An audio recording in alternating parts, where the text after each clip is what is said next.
Hello, everybody. Thank you very much for coming to this Federated Analytics webinar session.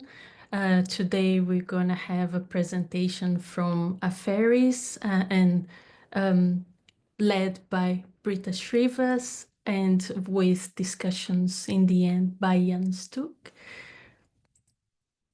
So just some housekeeping before we introduce the presenters. The webinar will be recorded and will be made available along with the other resources after the session. Please, after the session, there is a 10-minute question and answers session where you can post your questions, but please do feel free to post questions as the talks proceeds.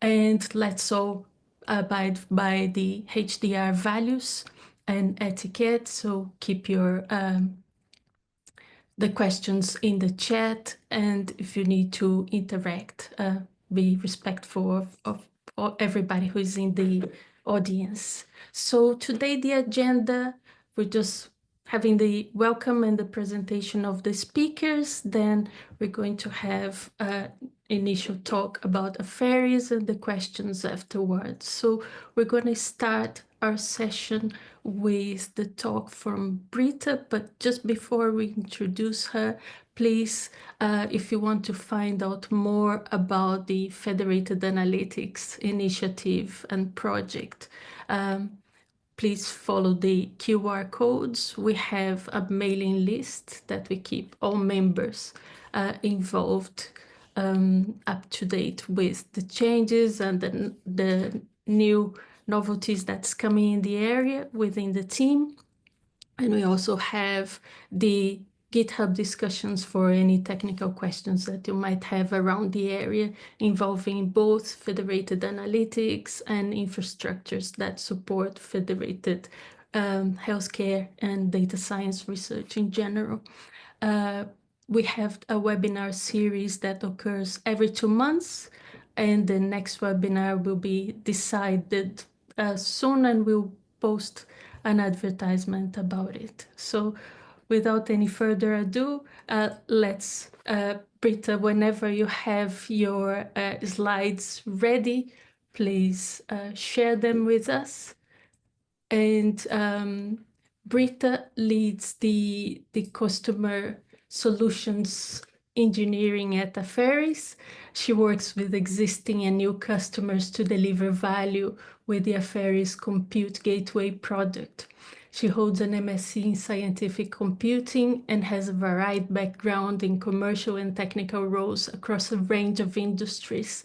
So thanks very much, Britta. It's very refreshing and nice to have a talk for someone who understands multiple dimensions around the federated world. Thank you very much. Whenever you're ready, please share your screen. Thanks very much, Graziella. I think you may need to stop sharing screen so that I can share mine. But thank you so much as well for inviting us along to give this presentation. I think it's super exciting to see how the space is evolving and how more organizations are coming together on the topic of federation. And it's all about empowering medical research on healthcare and life sciences data, which I find super exciting. So I think I need to still should be able to share now. So, okay, hopefully everyone should be seeing my screen now. And today I will be going through a little bit around the market and why we see the need for the federation that we see being super powerful in the space to empower that medical research, as I said. But then we also actually want to talk a little bit about some of the challenges we've seen getting this up and running, and why we then built our product approach in this space, focused on governance, privacy, and security around federation to enable that value to be unlocked from the really highly valuable yet sensitive healthcare and life sciences data. Then I want to spend some time on some real-world use cases that we've worked on, one in neuroscience and one in oncology. And then I'll wrap up just kind of summarizing the key takeaways that we would have gone through. So I think I have half an hour with you all today, and so let's get started. So what we do at Apheris and with our software product for what we call federated computing, so that's the notion of being able to not have to move data and leave sensitive data where it resides, and rather bring the analytical workloads that you want to execute on that data to the data. And so we are the kind of the infra pipe work to make that happen. But importantly, our product ensures what we call computational governance. And this is a notion that I will be explaining in more depth what we mean by this, but this is essentially how we encompass making sure that we adhere to governance, privacy, and security needs around federation, because as many people know, federation alone isn't enough to achieve compliant research. So why is there even this need for federation? Well, 97% of all healthcare data remains siloed and inaccessible, whether that be in healthcare organization or research institutions.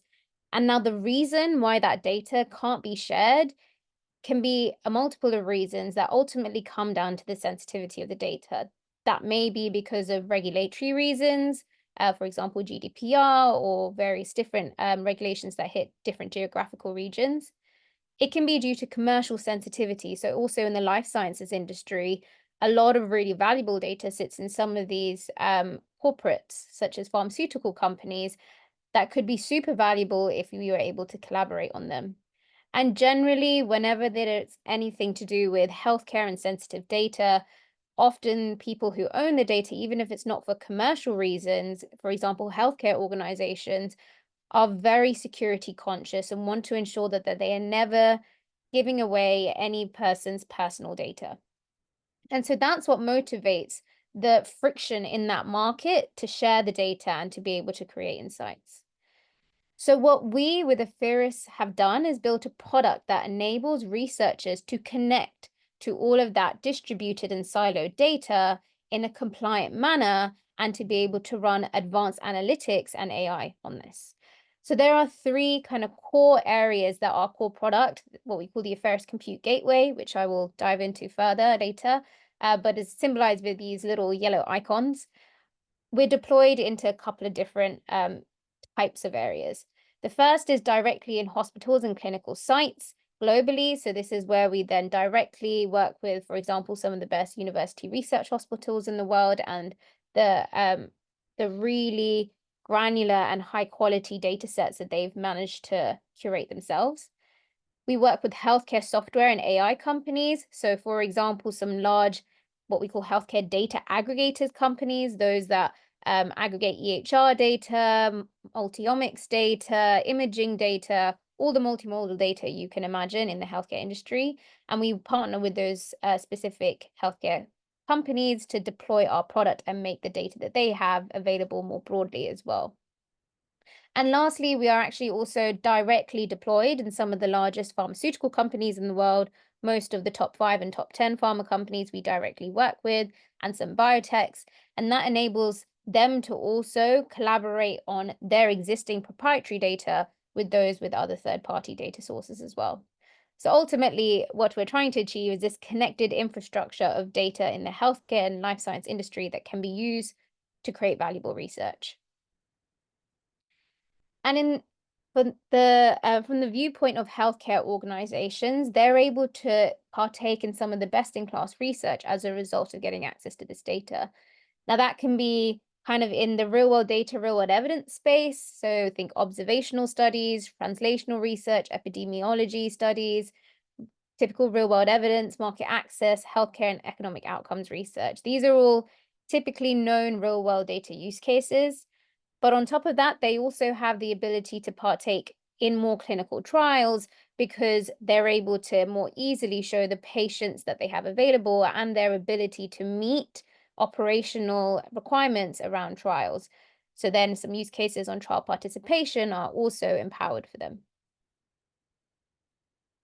So why federation and what we call computational governance? Federation, as I mentioned earlier, fundamentally is based on the principle that data does not move.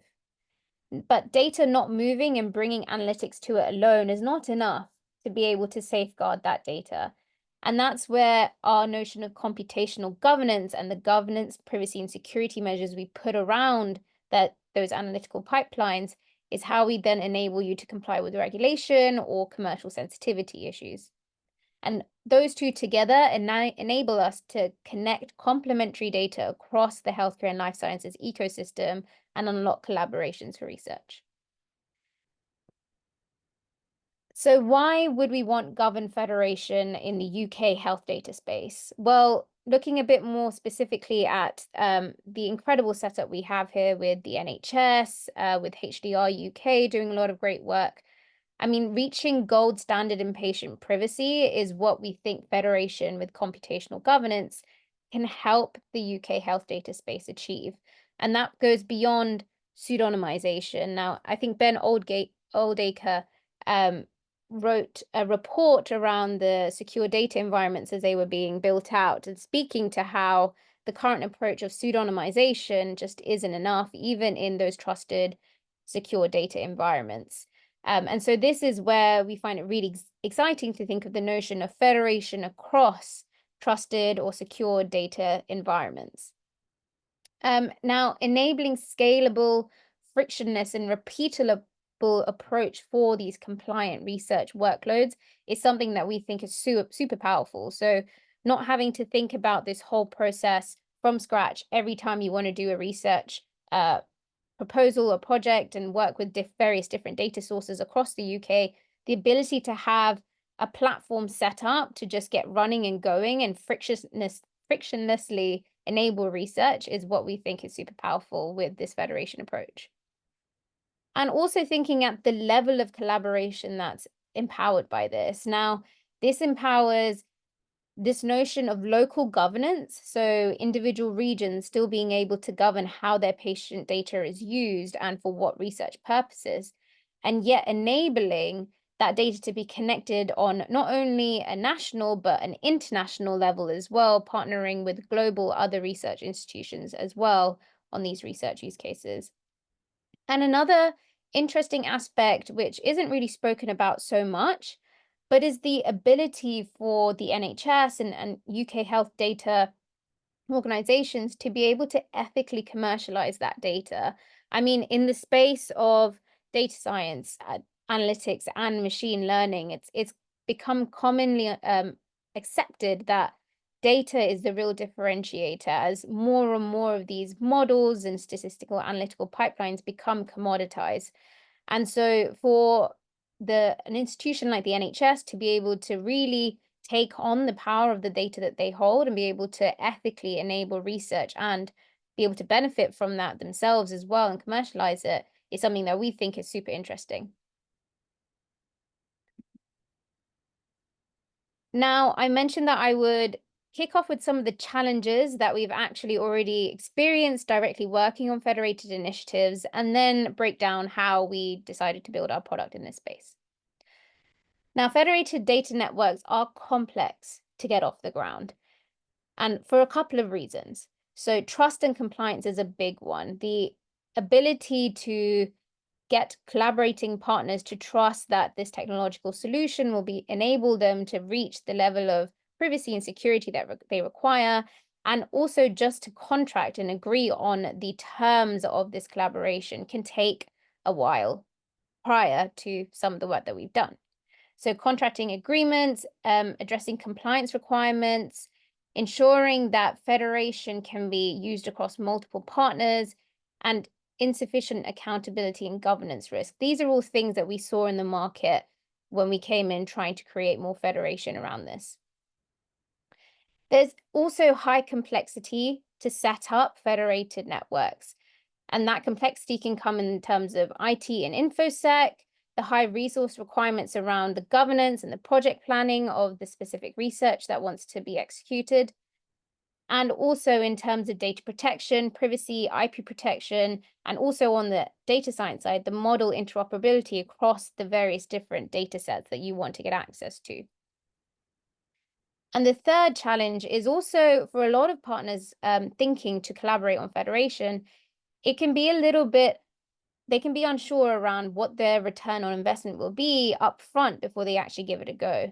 And it's difficult to find a way to understand how much models will improve based on this new data accessibility.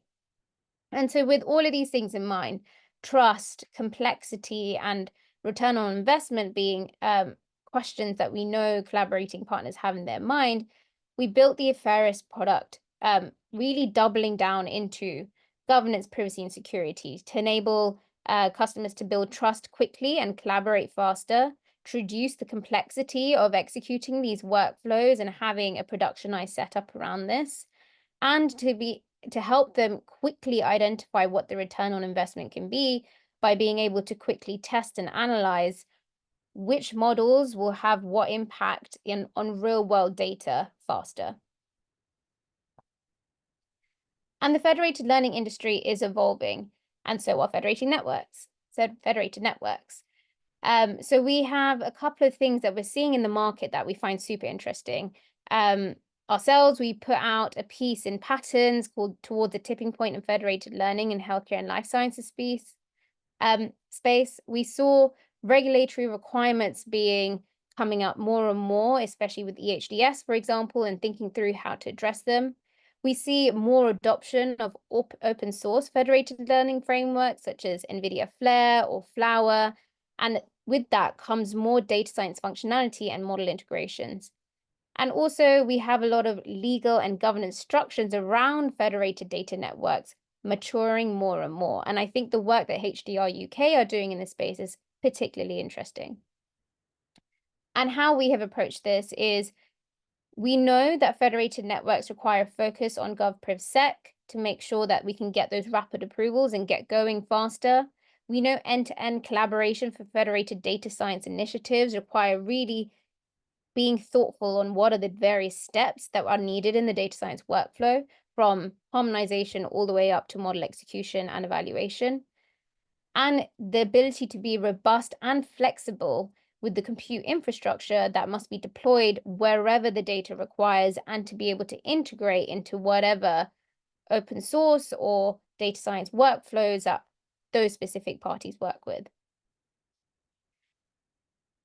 And we power already some of the most exciting federated learning networks in the space. One, for example, is more in the drug discovery space. So this is where we partner with some of the largest pharmaceutical companies in the world, some are named here, around drug discovery use cases. So these are taking those pretty market shifting protein folding models, but also protein-protein interaction models for drug discovery, and being able to execute those on proprietary pharma molecular data to enable us to train more performant models. And so Apheris here are powering what it's called the AI for Structural Biology Consortium, which we think is really revolutionizing and paving the way for pharma companies to collaborate on their sensitive proprietary data and enable more drug discovery models to be built.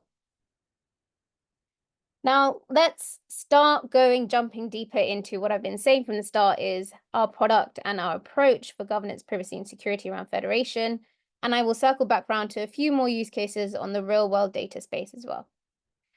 So at its core, the way our product works is we have our product called the Apheris Compute Gateway, which is a lightweight software agent that is deployed close to where data resides. So here you have one specific data source example shown here. There can be multiple in a federated network.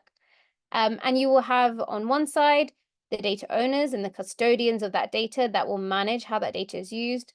And on the other side, you will have data scientists, researchers that want to run their analytics on that data. And both of these personas have specific interactions with our product. So on the data custodian side, they work with our governance portal. So this is a user interface where they're able to register the data in their own environments to their compute gateways, and then set access controls on exactly which types of analytical and machine learning workloads are permitted to be executed on their data, under which privacy controls, by which specific user. And so this enables them to gain trust that first, their data and raw data will never move or be leaked outside, The model is also checked from a privacy perspective, for example, to ensure that that model does not leak the data. And at the same time, they're able to govern and audit who is using their data and keep track and demonstrate compliance as a result. And on the other side, the data scientist works with the Apheris API or CLI, and through that, they're able to explore the available data sets. They're then able to run workloads, test workloads on, we have a concept of synthetic data that is also available for them to directly play around with and see and work with to construct their workflows. But ultimately, those workflows are then executed in a federated manner on the real data as well. And those data scientists are then able to receive the aggregate results from each, for example, hospital environment, and aggregate and send that back to them. Now, that can be analytical pipelines, that can be machine learning workloads, that can be machine learning benchmarking workloads, for example, just to see how well does that model perform on actual real-world data. Now, those data scientists are able to work with some pre-canned analytics functions and models in what we call the Apheris model registry. So these are often open source functions and models that exist out there, commoditized ones that we make available and pre-federate for data scientists to work with. They can work with typical libraries and coding pipelines and tooling. So that can be anything from Python to R. But they can also just bring their own custom workloads as is to the product as well. And the whole product was built to integrate with the broader ecosystem. Now I'll walk through quickly how this process goes. So you can imagine step one on the data scientist side, they would define the experiment, their computation. That would then be broadcasted to the model registry, which is what they ultimately want to be able to execute on the data. Once that workload exists in the model registry, then a data custodian can set the permissions for said workload to be allowed on their data for a specific end user.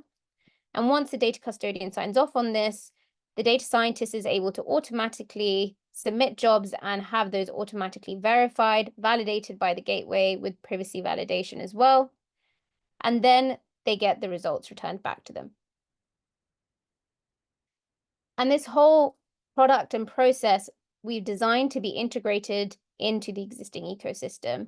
So on the data side, where the compute gateway can speak to data that is in any source, whether that be in a cloud bucket or a database or a flat file on an on-premise server. The gateway itself is able to be deployed into clouds and on-premise environments. And as a data scientist, you're able to work with a plethora of data science tooling and existing models out there, for example. And we also chose to integrate in open source federation frameworks such as Flower and Flare as well with our product. So I spoke earlier about our notion of computational governance. So just to explain in a little bit more concretely what that means, this is our approach to ensuring both governance, privacy, and security of data science interactions on sensitive data.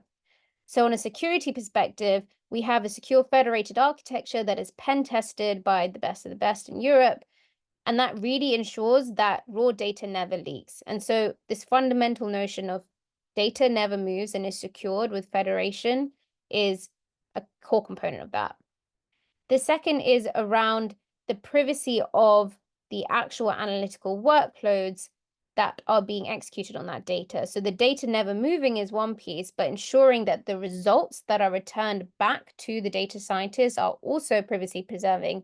And for example, you cannot reconstruct the data from is the second aspect of the features that our product enables. And the last on governance is controlling who can do what with your data and being able to audit that for ensuring ethical, purpose-limited use of sensitive data. And those three put together is what we call the notion of computational governance.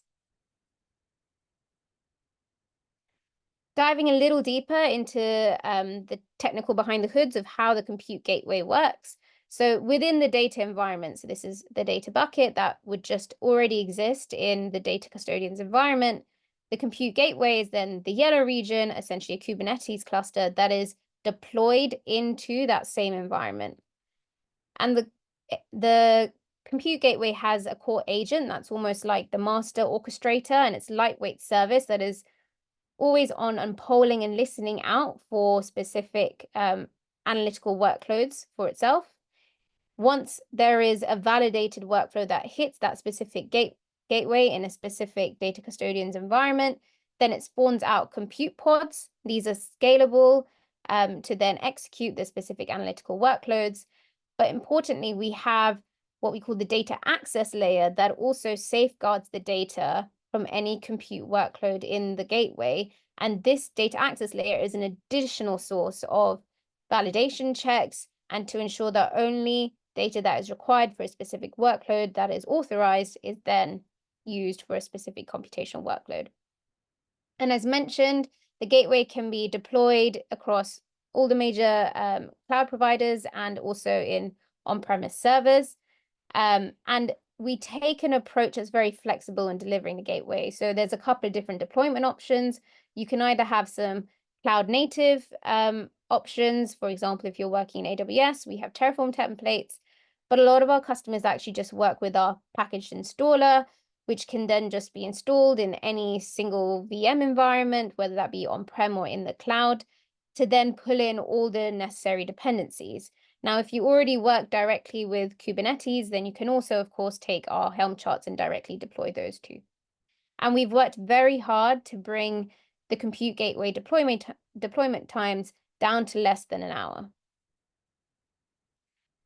So diving now deeper into the governance and security by design. So our product is trusted by the most security conscious organizations for a few reasons. One is this notion of computational governance. The second is we built a web portal, which we call the Apheris Trust Center. And this is where we enable all parties to be able to assess exactly how we have shown that we are compliant and also that we meet said security standards. So if I were to quickly flash that up, it would look like this. So here you can see our security, GDPR, and risk associated documentation readily available for anyone to assess.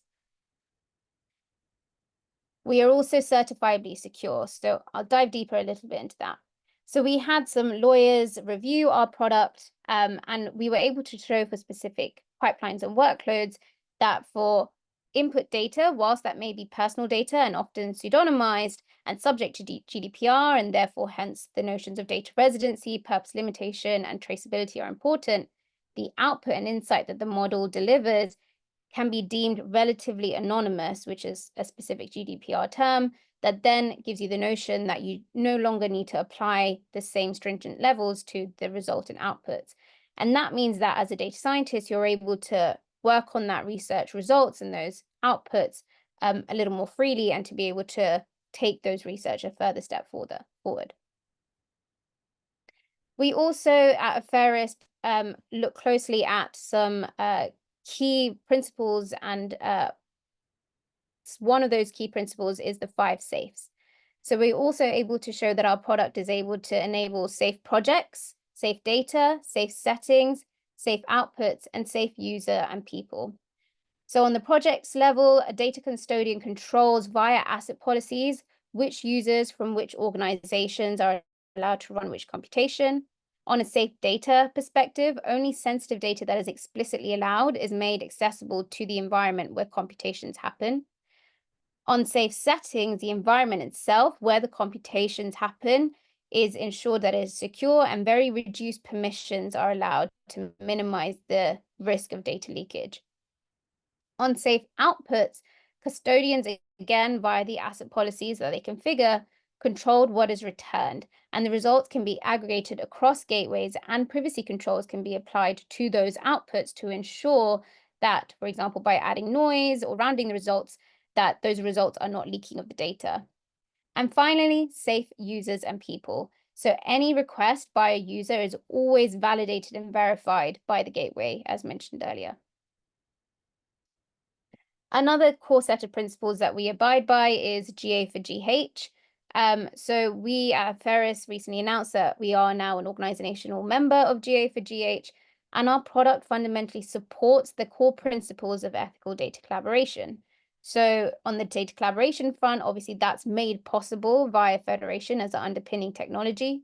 On the privacy protection, we have the ability to apply proportionate measures on the gateway to prevent the risk of leaking sensitive information. For the specific models in our registry, we have what we call model cards, and these are essentially guidelines on the compliance and secure use of those models. And on a traceability front, we persist records of who is submitting which computations to which data at all times. Finally, on this piece, and then I'll dive into some use cases because I know I probably have about another 5-10 minutes left. So on the last piece on this, we are also able to then integrate in some of these workflows that GA4GH already have up and running. So the genomics workflows, Beacon, for example, and we see it as really part of our positioning right now is ensuring that we enable these existing workloads to run in a secure, compliant, and ethical manner, adhering to those core principles as well. Cool. Let's jump into some of the use cases now, given the time that we have.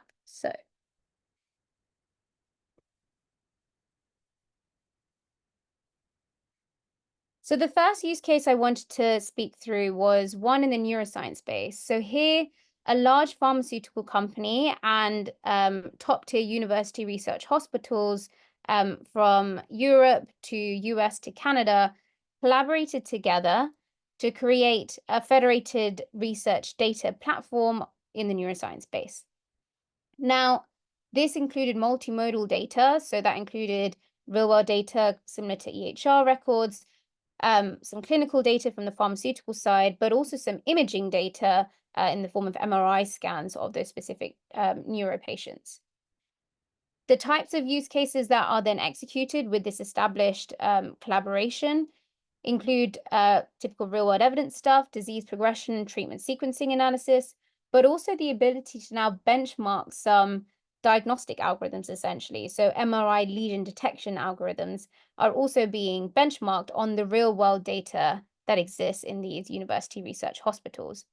So in terms of the flows that are able to execute, that goes everything from federated descriptive statistics to predictive analytics like survival analysis, and then some AI models for MRI lesion segmentation. And what we find super exciting and powerful about this collaboration is the ability to advance the insights into disease progression and treatment effectiveness with this consortial setup, where eventually, whilst the main pharma company kickstarted this whole initiative, the dream here is actually to enable hospitals and those academic sites to be able to trigger their own research protocols and studies with that federated data network that exists. And also what we found interesting was seeing how the various different collaborating partners worked. So we've mentioned now that we have pharma companies, we have university research hospitals, and the pharma companies and research hospitals were using their data science excellence teams to start off doing some of these real-world evidence analytical use cases. And when it's come to developing some of these more AI-driven models, they're actually then opening up and working with more model providers out there as well. So some of those are open source, and some of those are proprietary algorithm providers. And the power here is that they're able to really benchmark these various different sources of models on this real-world data to really understand the value of those models and then train the most performant one, which is very exciting. A second use case I will touch on before wrapping up is working with a large healthcare data aggregator. So they primarily work with electronic health medical record data globally, and they have a strong foothold in the US. But what they found is the level of analytics and models that could be built on their European and generally ex-US data sets was limited due to the compliance and regulatory restrictions put on that data. And so for a specific top 10 large pharma company, this data aggregator was able to deploy Apheris compute gateways across various European sites to run some cancer progression research, specifically in melanoma. So again, the types of workloads here included some federated statistics, survival analysis, and then building an algorithm to try and predict the stage, the TNM staging of cancer patients where that information was not readily available directly in the EHR. And what was really great about this specific use case was seeing the speed in which the study could complete. Within 2 months of post-approval, the gateways were not only deployed, but the analysis were run and the specific results returned. The flexibility to run any workload from the statistics all the way up to machine learning workloads with one interface and not compromising the data privacy. The ability to still ensure the research governance with specific access controls for only approved, ethical committee approved projects. And of course, the clinical impact. I mean, the ability to be able to pick up on EU oncology data and verify the reliability of essentially using ICD codes as a predictor to then proxy and identify metastatic melanoma patients was super powerful, where that data was lacking for specific studies.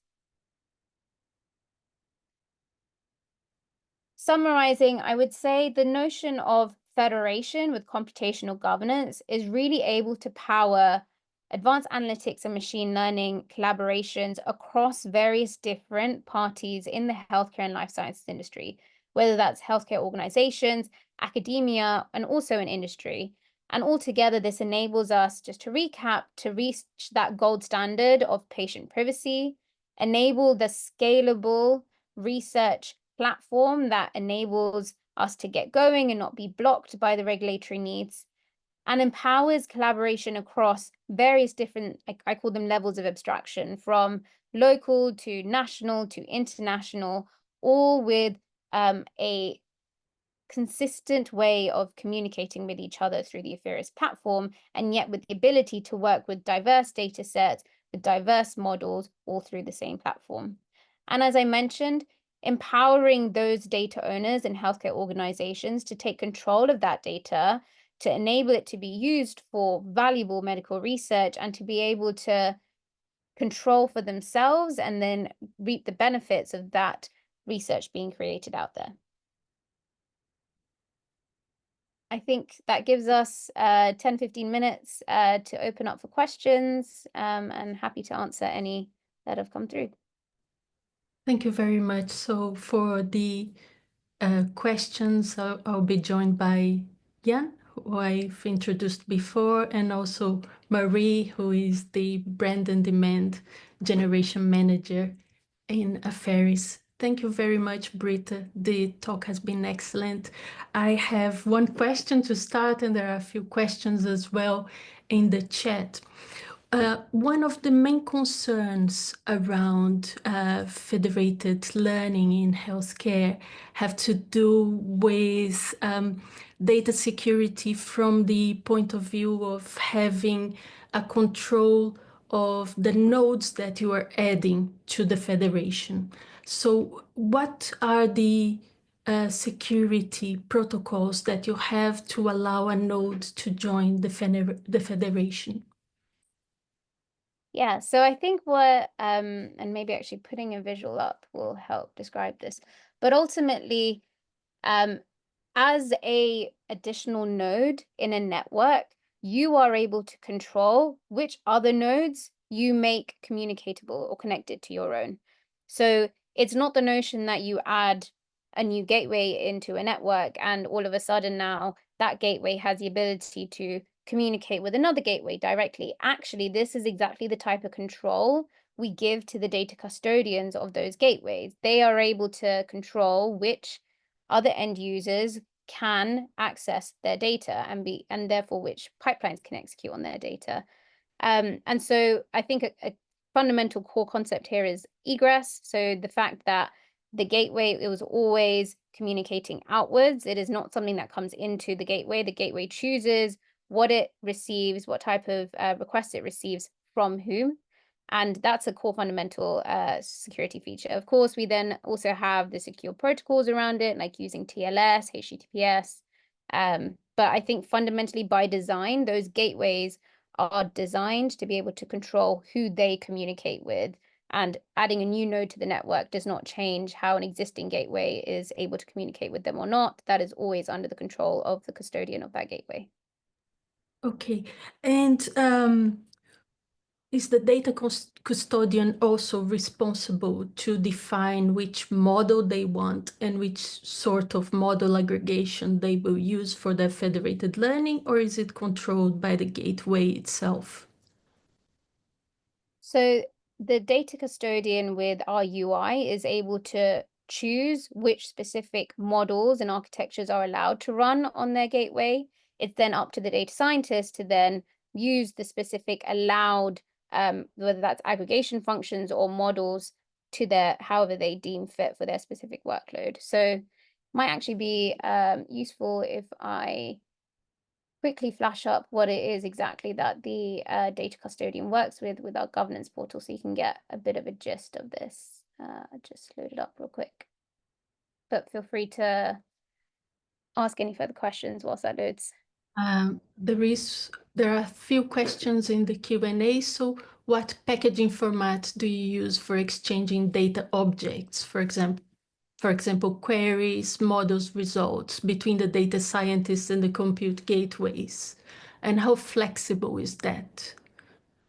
Would it be possible for Apheris to adopt emerging community standards like the Arrow Crate for data exchange in this case?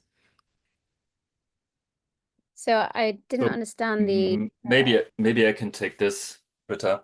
So you can think about the communication to the gateway and the running in the gateway basically as a API-based Docker execution. So we can be highly flexible. Basically, everything that works in a Docker container, you can run on our platform. Maybe an additional thought on that.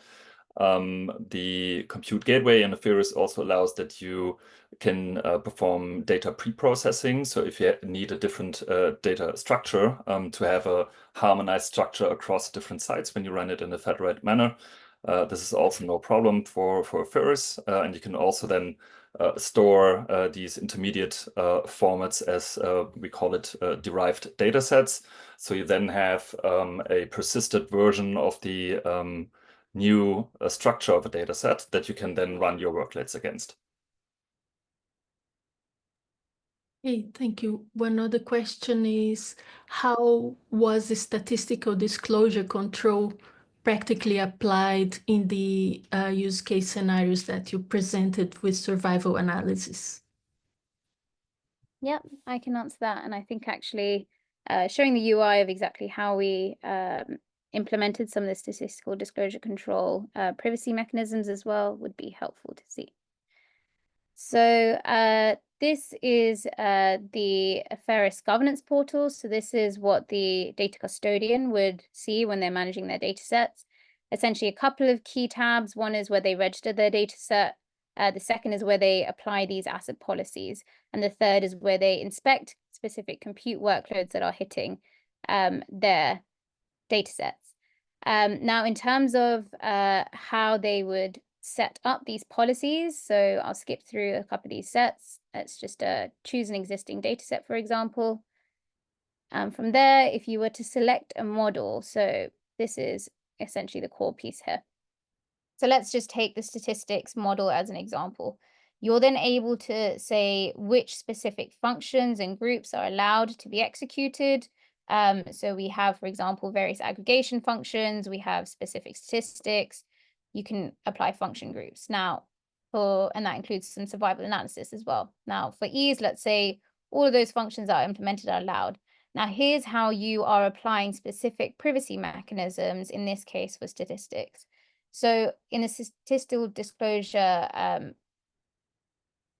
work, there is the notion of what we call bounded privacy, which is ensuring a minimum number of data points are computed on before a result is returned back to the data scientist. So for example, setting bounded privacy to 10 is one that is standardly accepted in the industry as a good privacy mechanism to have in place. And then we have some additional features around how that feature then interacts with the data if you wanted to add additional mechanisms. We also have noise. This lends itself more towards differential privacy that you can set up, and rounded privacy. And that's just an example of the type of privacy mechanisms that you can then set as the data custodian for this specific statistics workflow. We have equivalents for machine learning models in our model registry as well, where you can set, for example, differential privacy or homomorphic encryption. And once that is set by the data custodian, it is the gateway's job to automatically execute those privacy mechanisms and to validate the results before returning them back to the end user. Okay, thank you. There are two questions that are roughly talking about the same theme. So how easy it is to get the setup of the correct governance and compliance. For example, if you're using NHS data or government data with local regulations, can you share some of the experiences and how easy it is to set this up? Yeah, so us being a middleware solution, we're often part of these collaborations being set up, and therefore have actually had a really good experience understanding how this notion of understanding collaborating partners and agreements is set up, specifically on the governance piece, so on the regulatory piece. This is where typically you have GDPR and then you have ethical approvals.